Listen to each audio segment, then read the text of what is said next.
According to Medium, somewhere around like the middle of the top 100 tech writers was a guy with a PhD in data science and a professional educator, your boy, and then MIT Technology Review.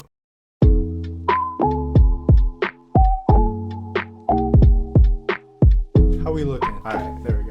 What's up everyone, welcome to my channel. In today's video, I'm going to give you a little introduction to me, my experience with blogging, and then we're going to take a look at how to drive traffic to your brand new blog. So a quick introduction to me, my name's Matt Mary Bojak, so for those of you struggling to pronounce it, there you go. And I just graduated from college with a degree in computer science. Matthew Mary Bojak.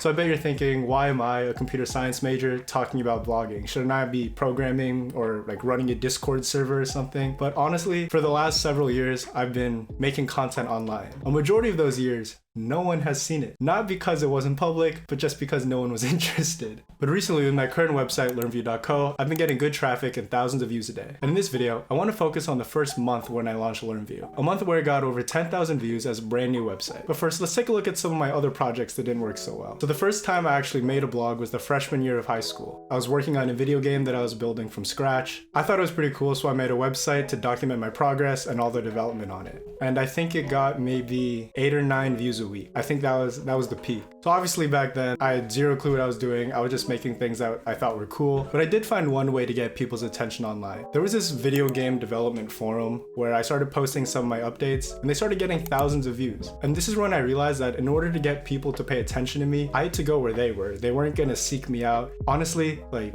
as a news site, no one cares about your content. So you have to go find them and convince them that your content's good before they even bother with checking out your own stuff. And make a mental note of that because it'll come back up when I'm talking about LearnView in a few minutes. So then fast forward a few years and the next project I worked on was called Indie Sunset. And I just got basically some of my best friends together and we built an indie music blog. I did all the programming, they made most of the content. It was actually really fun. We got to do a lot of interviews with artists. We got to just hang out, chill, listen to music and write about it and called it work. But the problem was we had no views. Like I remember we were running Facebook ads and we literally couldn't pay people to come to our site. It was bad. And I mean, granted, our whole goal wasn't to make millions of dollars. We just wanted to have fun and write about some cool music. So I guess it was overall a good project. But one thing that was really valuable that I learned there was once again that same lesson that I found from the video game forums. Like the video game forums, we did have some sort of audience, just not on our website. For Indie Sunset, it was on YouTube. We were taking the best songs that were on our site and just posting them on YouTube with some nice aesthetic pictures, logos, things like that. And we had over 1,000 subscribers after a few months. So it's that same lesson. They're not gonna come to your site right away. You have to go get them. But for both that video game and Indie Sunset, I never really tried to draw people to my site from the other sources. But that accidentally changed in the next project. So the last project I worked on actually directly led to me creating LearnView. It was a project called Drive to Site that would take a whole bunch of files into Google Drive and convert them into a blog. Once again, drawing inspiration from my past, I decided to write a development blog about my progress, but instead of making my own website, I decided to post on Medium. I knew Medium had a strong tech audience and it would have been easier to gain traction there. So I wrote my first article and then I think within the first 8 hours, it already had 400 views, which may have been more than I got on all other platforms combined before then. I remember taking screenshots of the Medium analytics where I had maybe 100 views and I was sharing it to all my friends. It was that level for me. So I posted again the next day and it flopped. And I think about 4 or 5 days later when I posted again, finally this article got a couple thousand views.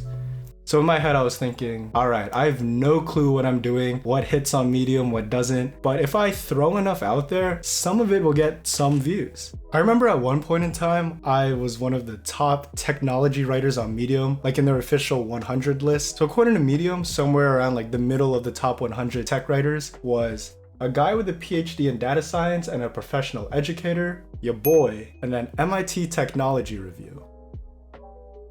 So if you are creating great content on a platform where it's easy to find you, the views will come. So I kept writing for about 2 months, and then eventually I wrote this article about the future of web development. And it got 30,000 views in the first week or something like that. It was republished in a bunch of places. It was mentioned in podcasts. So if you want more insight into how these goals are going to actually be accomplished, check out Mac Maribajak's article where he breaks this down and explores what this means for modern web development.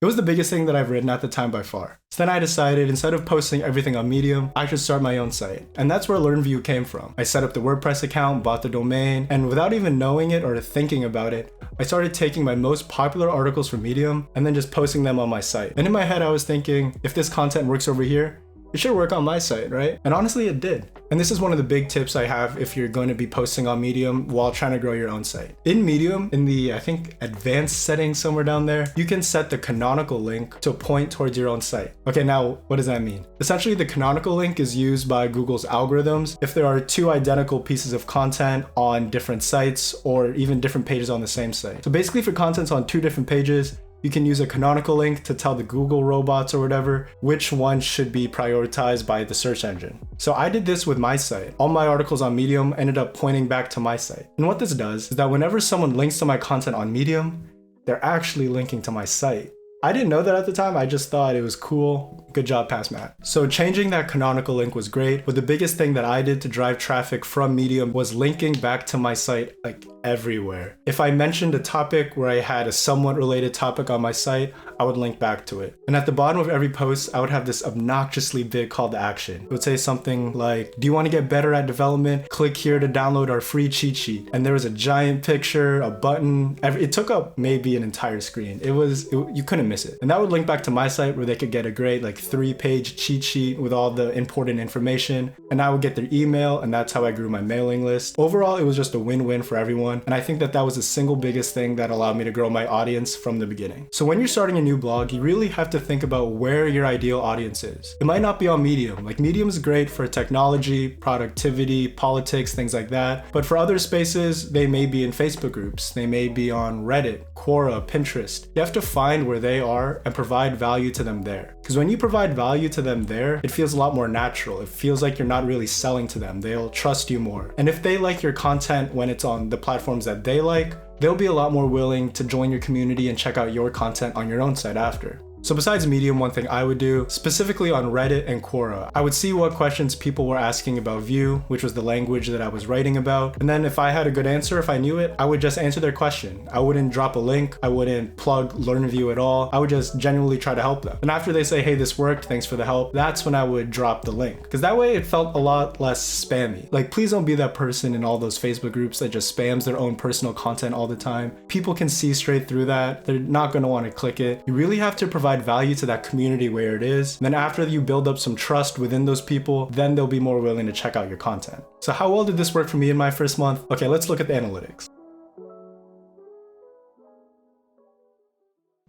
All right, so here's my Google Analytics dashboard. I launched the site in late December of 2019. So this is the first complete month, January 2020. And as you can see, there's 13,842 page views. And if we look at exactly what pages are being hit, the most popular page is the newsletter page, which was the landing page for that giant call to action that I talked about on the Medium articles. And most of these other post pages got a majority of their traffic from those links coming from Medium articles. So now that we see the page views, let's look at exactly where the visitors are coming from. So if we look at our acquisition, we can see like 36% of all of our users are coming from referral, and a majority of that is from Medium. We have another 36 coming directly to the site. And this number confused me at first, but after doing some research, I found out that a lot of that can be referral traffic when you pass the link incorrectly, which I definitely did a lot. So I think probably half of that is also from Medium. So the next biggest section is social, and a lot of that was answering questions and then eventually providing some links back to the site. So after social, we have email, meaning they came from my email newsletter, and almost all of those emails I got from Medium. And then finally, we have organic search, which is bringing in just 5% of traffic. Ideally, organic search,